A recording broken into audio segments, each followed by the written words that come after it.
출애굽기 14장 1절부터 14절에 있는 말씀으로 큐티인 제목은 너희는 가만히 있을지니라입니다.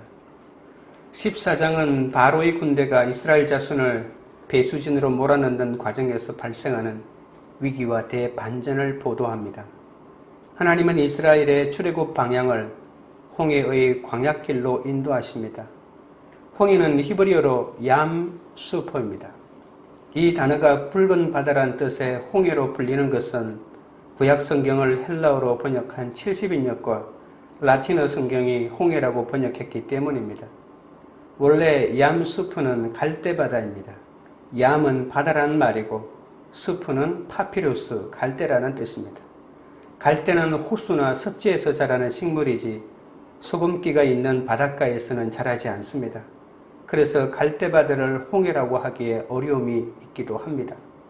하지만 출애굽기와 민수기 다른 본문에서도 얌수프를 홍해라고 말하고 있기에 현재의 홍해를 가리킨다고 볼 수 있습니다. 오늘은 애굽 군대의 추격에 모세가 이스라엘 백성들에게 주는 권면을 살펴보겠습니다. 첫째는 광야에 갇힌 이유입니다. 1절 2절입니다. 여호와께서 모세에게 말씀하여 이르시되 이스라엘 자손에게 명령하여 돌이켜 바다와 믹돌 사이에 비하히롯 앞 곧 바알스본 맞은편 바닷가에 장막을 치게 하라. 출애굽의 정확한 요정은 자세히 알 수 없고 지명에 의존할 수밖에 없습니다. 이스라엘은 숫곳을 떠나 광야 끝 에담에 장막을 칩니다. 숫곳은 애굽 궁전이 있는 람셋에서 하루 정도 걸리는 위치입니다. 에담, 비하히롯, 믹돌, 바알스본은 수에즈 운하 건설로 지형이 완전히 변형되어서 현재 지명으로는 확인이 불가능합니다. 출애굽 경로는 지중해 해안 지역으로 보는 북방 경로설이 있습니다. 그리고 현재의 홍해를 건넜다는 남방 경로설이 있고 지중해와 홍해의 중간 지역인 비티 호수를 건넌 중앙 경로설이 있습니다. 그러나 우리가 출애굽의 정확한 경로를 알 수 없다는 것이 출애굽을 이해하는 데 방해가 되지 않습니다. 출애굽의 핵심은 지리가 아니라 신학이기 때문입니다. 출애굽의 장소를 확인하는 것보다 하나님이 이스라엘을 애굽의 종살이에서 구원하셨다는 사실이 더 중요합니다. 출애굽 체험은 이스라엘 신앙의 핵심입니다. 출애굽 사건은 이스라엘을 하나님의 백성으로 빚어가는 결정적인 사건이 되었죠. 이스라엘은 이 경험을 반복적으로 회고함으로 하나님의 백성이라는 자기의 정체성을 분명히 하였습니다. 우리도 역경에 처할 때마다 모든 고난에서 우리를 구원하신 하나님을 기억할 수 있어야 하나님의 자녀로 승리할 수 있습니다. 에담의 장막을 친 이스라엘은 하나님의 인도를 받으면 오던 길을 되돌아가서 믹돌과 바다 사이의 비하히롯 앞인 바알스본 맞은편 바닷가에 장막을 칩니다. 3절 4절입니다.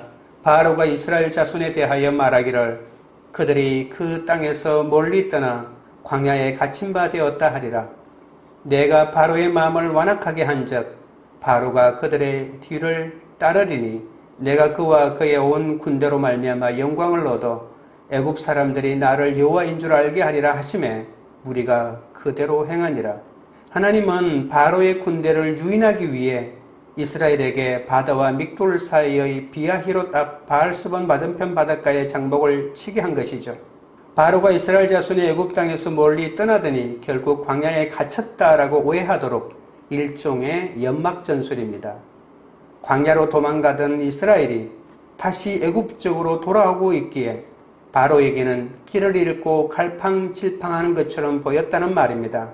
이 소식을 들은 바로는 이스라엘이 광야에 갇혀 있다고 판단해 그들을 추격합니다.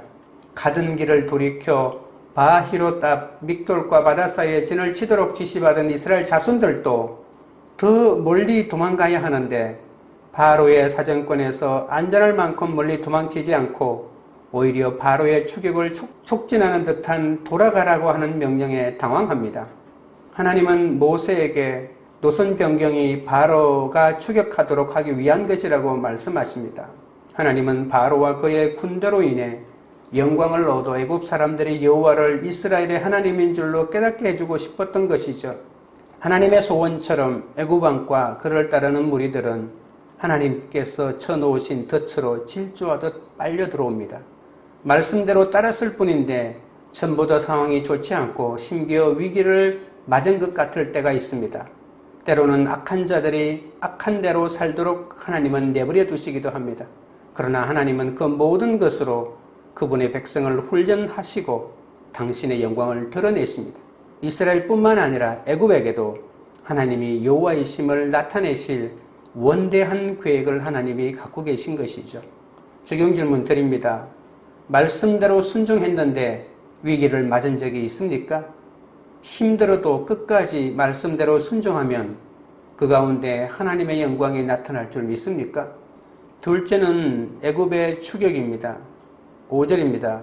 그 백성이 도망한 사실이 애굽 왕에게 알려짐에 바로와 그의 신하들이 그 백성에 대하여 마음이 변하여 이르되 우리가 어찌 이같이 하여 이스라엘을 우리를 섬김에서 놓아 보내었는가 하고 하나님의 인도하심으로 이스라엘은 장막을 옮겼지만 바로와 신하들에게는 그들이 도망쳤다고 전해지죠. 바로는 두려워서 애원하며 이스라엘을 보내지 않았습니까? 똑같은 사실도 어떻게 전달되느냐에 따라서 완전히 다른 결과가 나옵니다. 히브리 노예들이 떠나고 나니 바로와 애굽 사람들에게 그들의 빈자리가 너무 컸습니다. 애굽의 큰 노동력이었던 이스라엘을 보내는 것이 아까웠던 것이죠. 노예들이 해주던 일을 자신들이 직접 하니 얼마나 힘들었겠습니까? 게다가 이스라엘의 동태를 살펴보니 그들이 길을 잃고 방황하고 있지 않습니까? 바로에게 이스라엘의 방황은 단순한 해프닝이 아닙니다. 바로는 10가지 재앙을 통해 그렇게 강하게 애굽을 치면서도 고센에 살던 자기 백성은 차별하여 보호하던 여호와가 광야에서 이스라엘을 버렸던지 어떤 이유인지는 모르겠지만 이스라엘을 인도하던 여호와의 힘이 급속하게 줄어들었다고 판단한 것입니다. 6절부터 9절입니다. 바로가 곧 그의 병거를 갖추고 그의 백성을 데리고 갈새 선발된 병거 600대와 애굽의 모든 병거를 동원하니 지휘관들이 다 거느렸더라. 여호와께서 애굽 왕 바로의 마음을 완악하게 하셨으므로 그가 이스라엘 자손의 뒤를 따르니 이스라엘 자손이 담대히 나갔음이라. 애굽 사람들과 바로의 말들, 병거들과 그 마병과 그 군대가 그들의 뒤를 따라 바알스본 맞은편 비하히롯 곁 해변 그들이 장막친 데에 미치니라. 바로는 이스라엘 자손들이 광야에 갇혀 아직도 애굽 땅에서 헤매고 있다고 생각합니다. 이스라엘은 애굽 사람들의 눈에는 도주한 노예들에 불과했는데 더구나 길을 잃고 방황하고 있지 않습니까? 바로는 이때를 놓치지 않고 히브리 노예들을 잡아오려는 여론을 동의했고 600대의 신속한 기병대를 동원하여 이스라엘을 추격하기 시작합니다. 바로가 모세와 이스라엘이 3일 길을 가서 여호와께 예배드리고 돌아오지 않자 잡으러 간 게 아닙니다. 바로는 이스라엘에게 자유를 주어 떠나보낸 것이 얼마나 후회가 됐는지 모르죠. 애굽 사람들과 바로는 자신들이 이스라엘을 추격할 때 자신들이 판단한 대로 한다고 생각했습니다. 그러나 바로와 애굽 사람들은 자신들도 모르게 하나님이 부리는 사람이 되어 하나님의 계획에 따라 움직이고 있는 것이죠. 이스라엘 사람들이 애굽 군대들의 추격을 눈치채지 못하고 이제는 바로에게서 벗어났다고 생각하고 담대하게 나아갑니다. 담대히 나간다는 말은 손을 높이 들고 그칠 것 없는 확신으로 행진한다는 말이거든요. 그러나 바로의 군대가 자신들에게 다가오고 있는 것을 깨닫자마자 그들은 갑자기 공포에 휩싸여 여호와께 부르짖게 됩니다. 우리는 눈에 보이는 것이 전부가 아님을 마음에 새기고 보이는 것만으로 판단하고 결정을 내려서는 안 됩니다. 눈에 보이는 것이 사실과 전혀 다를 수 있기 때문입니다. 마치 바로가 보는 것과 하나님이 보시는 것이 다른 것처럼 말입니다. 바로는 이미 10가지 재앙으로 애굽이 초토화되고 하나님이 이스라엘과 함께 하신다는 사실을 몸서리치게 경험했지만 욕심과 생색 앞에서는 아무런 소용이 없었습니다. 지금 당장 취할 수 있는 이익과 자존심이 너무나도 크고 우선이었기 때문입니다. 적용 질문 드립니다. 이제는 그만 포기하고 내려놓겠다고 결단했음에도 또다시 욕심과 생색이 올라오는 일은 무엇입니까? 셋째는 여호와께서 싸우시리라입니다. 10절부터 12절입니다. 바로가 가까이 올 때에 이스라엘 자손이 눈을 들어 본즉 애굽 사람들이 자기들 뒤에 이른지라. 이스라엘 자손이 심히 두려워하여 여호와께 부르짖고 그들이 또 모세에게 이르되 애굽에 매장지가 없어서 당신이 우리를 이끌어내어 이 광야에서 죽게 하느냐? 어찌하여 당신이 우리를 애굽에서 이끌어내어 우리에게 이같이 하느냐? 우리가 애굽에서 당신에게 이런 말이 이것이 아니냐? 이러기를 우리를 내버려 두라. 우리가 애굽 사람을 섬길 것이라 하지 아니하더냐? 애굽 사람을 섬기는 것이 광야에서 죽는 것보다 낫겠노라. 이스라엘은 하나님이 명하시는 곳에 장막을 쳤지만 당황스럽게도 바로의 군대가 등빛같이 추격해 옵니다. 급속하게 진격해 오는 애국 군대를 보고 기가 질린 이스라엘 백성에게는 극도의 공포가 엄습합니다. 처음에는 하나님께 부르짖다가 피신할 희망이 사라지자 두려움은 쓰라린 후회로 바뀌어 모세에게 격렬히 항의합니다. 모세는 하나님의 말씀대로 전했을 뿐인데 그에게 돌아온 것은 백성의 원망과 불평뿐입니다. 이스라엘이 하나님께 먼저 부르짖다가 하나님이 침묵하시자 모세에게 원망을 퍼붓는 것은 당연할 수도 있습니다. 하지만 이스라엘이 모세를 원망하며 내뱉는 말은 이스라엘이 얼마나 완악하고 배은망덕한지 보여줍니다. 며칠 전에 유월절을 통해 여호와의 구원과 보호를 체험했던 사람들의 입에서 나온 말이라고는 믿어지지 않습니다. 그러나 이것이 사람입니다. 자신이 남에게 베푼 은혜와 남에게 받은 상처는 그렇게 오랫동안 기억하면서도 남에게 받은 은혜와 자신이 남에게 준 상처는 전혀 기억하지 못합니다. 하나님이 베푸신 수많은 기적과 은총을 경험하고 그 은혜로 여기까지 왔는데도 온 사람들이 순식간에 돌변합니다. 은혜를 모르고 기념하지 않는 사람은 이렇게 오래가지 못합니다. 이스라엘은 결국 2년 후에 가데스 바네아에서 큰 죄를 짓고 애굽을 떠나온 1세대는 모두 심판을 받아 광야에서 죽게 됩니다. 애굽은 거대한 매장지로 유명한 피라미드의 나라이기에 이스라엘 자손들은 어디 우리를 묻을 데가 없어서 이 척박한 광야로 끌고 나와서 떼죽음을 당하게 하느냐고 모세에게 거세게 따집니다. 광야에서 죽는 것보다 애굽 사람들을 섬기는 것이 좋다면서 애굽 사람들을 섬기게 그냥 놔달라고 소리칩니다.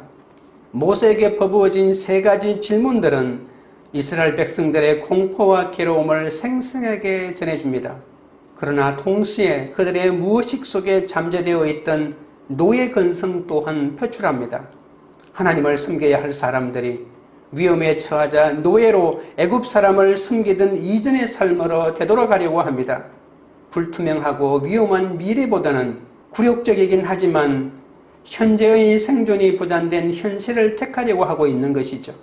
애굽에서 물던 노예 근성이 덜 빠졌거나 아직도 노예 근성이 무의식 속에 뿌리 깊게 박혀 있다는 것을 볼 수 있습니다.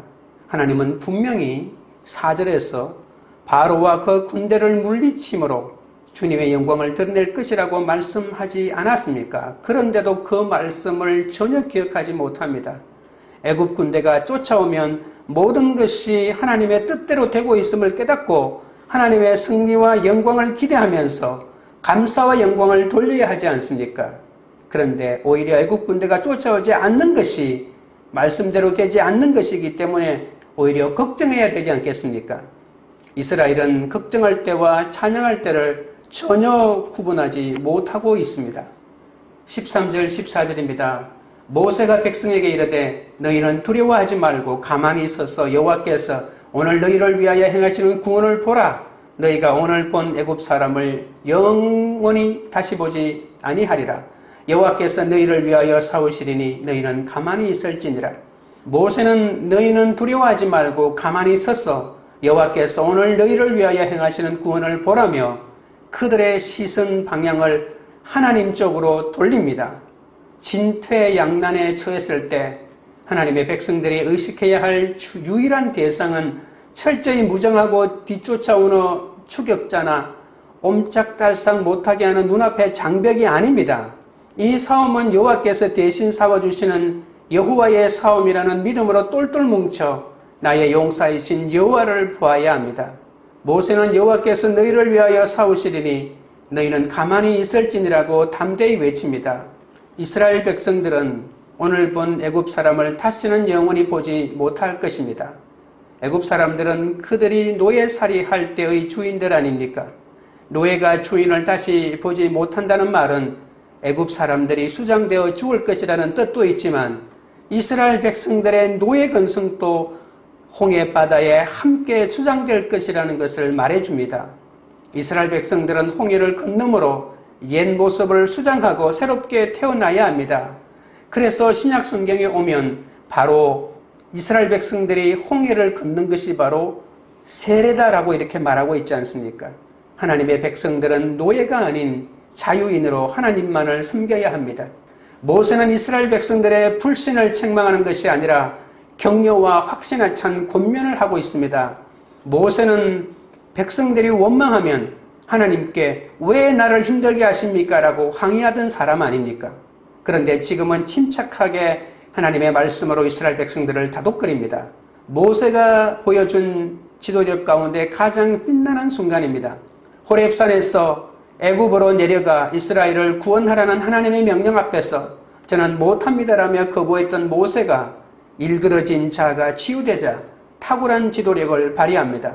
모세는 백성들을 권면하면서 하나님의 성품에 대하여 5가지를 암시합니다. 첫째는 하나님은 두려움을 몰아내시고 두려워하는 자를 품으시는 분이십니다. 둘째는 하나님은 위기에서 구원하시는 분이십니다. 셋째는 하나님은 자기 백성이 자신을 믿고 신뢰하기를 기대하시는 분이십니다. 넷째는 하나님은 위험을 제거하시는 분이십니다. 다섯째는 하나님은 악의 세력과 싸우시는 분이십니다. 이 같은 하나님의 성품이 드러나는 때와 장소는 우리가 결정하는 것이 아니라 하나님이 스스로 결정하십니다. 모세는 이제 그 하나님의 성품이 확고히 드러날 때가 되었다고 선언합니다. 하나님께서 미리 하신 말씀을 온전히 믿었기에 이렇게 담대한 신앙 고백을 할 수 있었던 것이죠. 말씀으로 충만한 모세는 흔들리지 않고 백성들에게 두려워하지 말고 가만히 있어서 하나님이 너희를 위하여 행하시는 구원을 보라고 외칩니다. 내가 아무것도 할 수 없는 듯한 사건이 오면 요동하지 말고 나를 구원하실 하나님의 때를 잠잠히 기다려야 할 것입니다. 지금 질문 드립니다. 내 힘으로 무엇을 하려고 애쓰기보다 하나님의 때를 기다리며 가만히 있어야 할 때는 언제입니까? 기도드리겠습니다.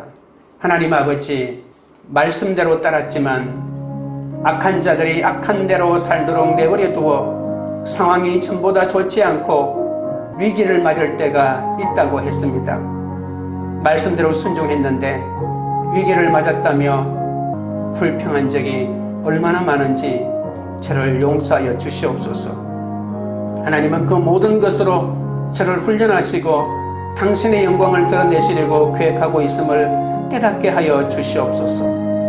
10가지 재앙으로 애굽이 초토화되고 하나님이 이스라엘과 함께 하신다는 사실을 몸서리치게 경험했지만 바로는 지금 당장 취할 이익과 자존심 때문에 욕심과 생식 앞에서는 아무것도 할 수가 없었습니다. 바로처럼 완악하여 어리석은 욕망에 사로잡히지 않게 하시고 이제는 애굽의 군사들이 눈앞까지 찾아오는 위기 상황에서도 두려워하지 않고 나를 위해 싸우시는 하나님의 구원을 온전히 바라보게 하여 주시옵소서. 말씀으로 충만한 모세는 흔들리지 않고 백성에게 두려워하지 말고 가만히 있어서 하나님이 너희를 위하여 행하시는 구원을 보라고 외쳤습니다. 하나님의 구원의 때를 기다리며 가만히 있어야 할 때를 분별하게 하여 주옵소서. 무장하고 쫓아오는 추격자를 보지 않고 우리를 위해 대신 싸워주시는 용사이신 주님을 바라보게 하옵소서. 우리는 더는 세상 노예로 살지 않게 하시고 주님의 자녀로 제자로 사명자로 살아갈 수 있도록 인도하여 주옵소서. 아무것도 할 수 없는 듯한 사건이 오면 오히려 요동하지 말고 우리를 구원하실 하나님의 때를 잠잠히 기다리는 그런 믿음을 허락하여 주옵소서. 관계 우리들 교회가 말씀대로 순종했는데 위기를 맞아 힘들어도 끝까지 말씀대로 순종하며 그 가운데 하나님의 영광이 나타날 줄 믿는 그런 공동체가 되게 하옵소서. 이제는 그만 포기하고 내려놓겠다고 결단했음에도 또다시 욕심과 생색이 올라올 때는 하나님만 바라보도록 인도하여 주옵소서. 자신의 힘으로 무엇을 하려고 애쓰기보다 하나님의 때를 기다리며 가만히 주님의 일하심을 기대하며 믿음으로 나가는 그런 교회가 되도록 역사하여 주시옵소서. 예수 그리스도 이름으로 기도드리옵나이다. 아멘.